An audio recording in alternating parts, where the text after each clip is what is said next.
គណៈដឹកនាំជាន់ខ្ពស់នៃសាសនាអ៊ីស្លាមកម្ពុជាបានរៀបចំពិធីប្រគល់សញ្ញាបត្របឋមសិក្សាអ៊ីស្លាមជូនដល់សិស្ស JLP ចំនួន500នាក់ក្នុងឆ្នាំសិក្សា2024-2025 និងผู้ជួយទី1នៅសន្តាគារភ្នំពេញរាជធានីភ្នំពេញនាថ្ងៃទី24ខែវិច្ឆិកាឆ្នាំ2025ក្រុមការអញ្ជើញជាអធិបតីភាពពីអ្នកអង្គការសិស្សកំរៃចាំងវាងគណៈដឹកនាំជាន់ខ្ពស់នៃសាសនាអ៊ីស្លាមកម្ពុជាឯកឧត្តមតាដូឌួនមហាម៉ាត់ណាហ្សៀតពេននូសជំនួយការពិសេសនៃរដ្ឋស្លាងរទួនហាជីអាស្មាឌីពេនមូស្តាគីមប្រធានគ្រប់គ្រងការអប់រំនៃនាយកដ្ឋានកិច្ចការអ៊ីស្លាមរដ្ឋស្លាងរលោកជំទាវម៉ាន់ណាវីសមាជិកប្រសិទ្ធភាពឯកឧត្តមម៉ាត់សេតសមាជិករដ្ឋសភាតំណាងរាស្ត្រមណ្ឌលកំពតឯកឧត្តមយប់អស្ការីរដ្ឋលេខាធិការក្រសួងធម្មការនិងសាសនានិងឯកឧត្តមលោកស្រីសមាជិកក្រុមប្រឹក្សាអភិបាលរងរាជធានីខេត្តក្រុងស្រុកគណៈអ៊ីម៉ាមរាជធានីខេត្តលោកគ្រូអ្នកគ្រូអាណាព្យាបាលសិស្សានុសិស្សប្រមាណជាង 1000 នាក់នៃកិច្ចចាប់ផ្ដើមកម្មវិធីលោកអាហ្មាត់យ៉ាហ្យាអារ៉ាហ្វាតសមាជិកអចិន្ត្រៃយ៍គណៈដឹកនាំជាន់ខ្ពស់នៃសាសនាអ៊ីស្លាមកម្ពុជានិងជាប្រធានគណៈកម្មការប្រឡងបានថ្លែងនៅរបាយការណ៍ស្វាគមន៍យ៉ាងដូចនេះថានៅក្នុងឆ្នាំសិក្សា2024-2025 នេះមានបេក្ខជនចុះឈ្មោះប្រឡងសរុបចំនួន571នាក់មកពី33សាលាស្ថិតនៅ6រាជធានីខេត្តរួមមានខេត្តកំពង់ចាមត្បូងឃ្មុំក្រចេះកណ្ដាលកំពង់ឆ្នាំងនិងរាជធានីភ្នំពេញហើយនៅក្នុងនាមលោកជាប្រធានគណៈកម្មការរៀបចំការប្រឡងសញ្ញាបត្របឋមសិក្សាអ៊ីស្លាមកម្ពុជាលោកពិតជាមានកិត្តិយសនិងសេចក្តីសោមនស្សរីករាយដែលមានឱកាសទទួលបានការសម្របសម្រួលការរៀបចំប្រឡងនិងចូលរួមអបអរសាទរដល់សិស្សានុសិស្ស JLP ទាំងអស់ផងដែរ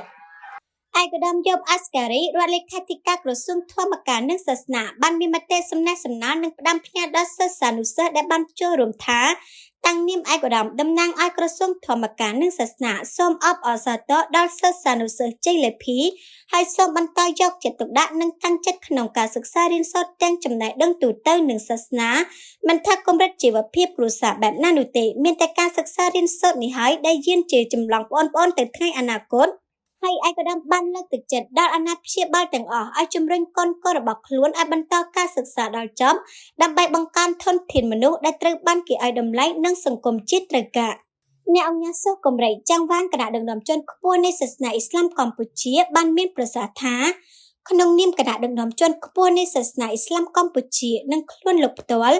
សូមចូលរួមអបអរសាទរដល់សិស្សានុសិស្ស JLP ទាំងអស់ដែលបានបញ្ចប់ការសិក្សាប្រកបដោយជោគជ័យនិងសាលាដែលទទួលបាន JLP សាលាល្អក្នុងចំណោមសាលាចំនួន33និងសូមថ្លែងអំណរគុណដល់គណៈអ៊ីម៉ាមរាជធានីខេត្តនាយកអប់រំលោកគ្រូអ្នកគ្រូលោកស្រីនិងភ្ញៀវកិត្តិយសដែលបានអញ្ជើញចូលរួមក្នុងកម្មវិធីដ៏មានសារៈសំខាន់នាថ្ងៃនេះហើយអ្នកអង្គការក៏បានសង្កត់ធ្ងន់ថាវិស័យអប់រំគឺជាវិស័យអាទិភាពនិងចាំបាច់សម្រាប់កម្ពុជាដែលរាជរដ្ឋាភិបាលបានយកចិត្តទុកដាក់ខ្ពស់ចាប់តាំងពីប្រទេសត្រូវបានរំដោះចេញពីរបបប្រល័យពូជសាសន៍ប៉ុលពតហើយអ្នកអង្គការក៏បានសង្កត់ធ្ងន់ថាវិស័យអប់រំគឺជាវិស័យអាទិភាពនិងចាំបាច់សម្រាប់កម្ពុជាដែលរាជរដ្ឋាភិបាលបានយកចិត្តទុកដាក់ខ្ពស់ចាប់តាំងពីប្រទេសត្រូវបានរំដោះចេញពីរបបប្រល័យពូជសាសន៍ប៉ុលពតមកគណៈដឹកនាំជាន់ខ្ពស់នៃសាសនាអ៊ីស្លាមកម្ពុជាក៏បានចូលរួមយ៉ាងសកម្មនៅក្នុងការបណ្ដុះបណ្ដាលនិងបង្កើតធនធានមនុស្សប្រកបដោយពុទ្ធិនិងបញ្ញាញាណសម្រាប់រួមចំណែកអភិវឌ្ឍសង្គមជាតិផងដែរអ្នកអង្គការបានបន្ថែមថាសម្រាប់សាលាបឋមសិក្សាអ៊ីស្លាមនៅទូទាំងប្រទេសក៏ត្រូវបានអនុវត្តស្តង់ដារសាលាបឋមសិក្សាគំរូផងដែរដែលមានគោលដៅអនុវត្តកំណែទម្រង់វិស័យអប់រំនៅកម្ពុជាឲ្យមានភាពល្អប្រសើរឡើងគួរជម្រាបផងដែរថាក្នុងចំណោម33សាលាដែលបានចុះឈ្មោះប្រឡងមានសាលាចំនួន3ដែលទទួលបានជាសាលាឆ្នើមនៅក្នុងការប្រឡងសញ្ញាបត្របឋមសិក្សាអ៊ីស្លាមសម័យប្រឡង29កញ្ញា2025រួមមានសាលាឆ្នាំទី1គឺអនុវិទ្យាល័យសម្ដេចតេជោហ៊ុនសែនអ្នកម៉ាស់ភូមិរកាខេត្តកំពង់ចាមសាលាឆ្នាំទី2គឺសាលាអ៊ីស្លាមអាអ្នកម៉ាស់អូស្ម៉េចខេត្តកំពង់ឆ្នាំងសាលាឆ្នាំទី3គឺសាលារៀនអ៊ីស្លាមនូរុលអ៊ីសានច្រករមៀតខេត្តកំពង់ឆ្នាំង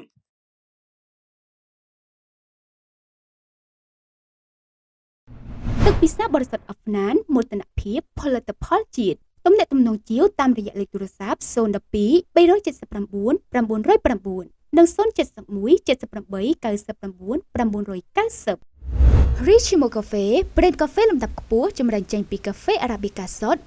100% Richimo ផ្ដល់នូវក្លិនឈ្ងុយជាប់មាត់តាំងពីដំណក់ដំបូង ចង់ក្រេបរសជាតិកាហ្វេសតកាហ្វេឆ្ងាញ់បែប Premium និងមុខម្ហូបជាច្រើនទៀត Complex Original Cafe ទីតាំងដំរីផាក598